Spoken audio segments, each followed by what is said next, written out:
Salam jumpa kembali pada renungan harian Embun pagi hari ini.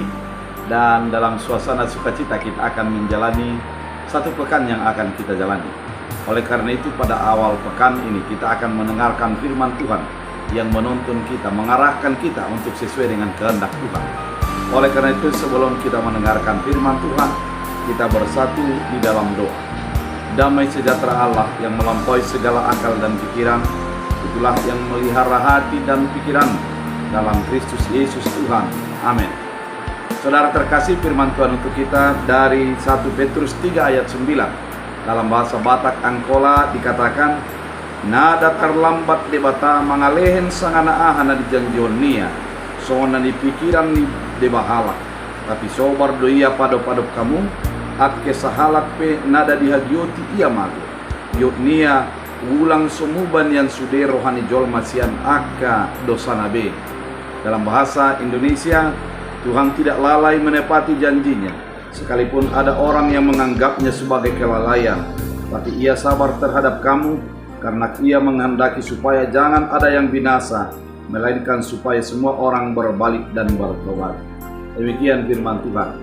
Saudara terkasih di dalam Kristus Yesus, ada orang menganggap bahwa apa yang terjadi baginya adalah sesuatu yang sudah tidak diingat Allah lagi. Ada orang yang begitu lama sakit, kemudian ketika ada orang meninggal, dia mengatakan, kenapa tidak saya? Saya sudah lama sakit namun Tuhan tidak memanggil saya. Apakah Tuhan sudah lupa kepada saya? Itu yang ada di dalam beberapa orang oleh karena sakit penyakit yang dialami. Ada juga orang yang mengatakan bahwa kenapa si Anu tidak mati-mati padahal dia begitu jahat. Dia itu terlalu kejam, namun dia panjang umur. Firman ini mau mengatakan bahwa Allah tidak lalai menepati janjinya. Penyertaan Tuhan selalu ada bagi kehidupan kita. Ketika Tuhan sudah memutuskan, itu bukan sebuah kelalaian Allah, namun sebuah rancangan Allah yang terbaik menurut kehendak dan keputusan Allah. Oleh karena itu, ketika kita menjalani kehidupan ini, kita harus percaya bahwa apa yang dilakukan Allah itulah yang terbaik. Ketika Allah sudah menyatakan kehendaknya, maka tidak ada satu orang pun yang dapat menolaknya. Tidak ada satu orang pun yang dapat membantahnya. Oleh karena itu, saudara terkasih di dalam Kristus Yesus, Allah tidak lalai menepati janjinya. Artinya, mari tetap di dalam janji setia Allah. Mari berpegang kepada keinginan Allah di dalam kehidupan kita. Ketika kita mengatakan bahwa Allah tidak lalai, maka di dalam iman kita, di dalam prinsip hidup kita, menyatakan bahwa Allah itu pasti menyatakan kehendaknya sesuai dengan waktu yang ditentukan Allah, bukan sesuai dengan waktu yang kita tentukan. Di Allah menyatakan kehendaknya sesuai dengan keinginan Allah, bukan dengan keinginan kita.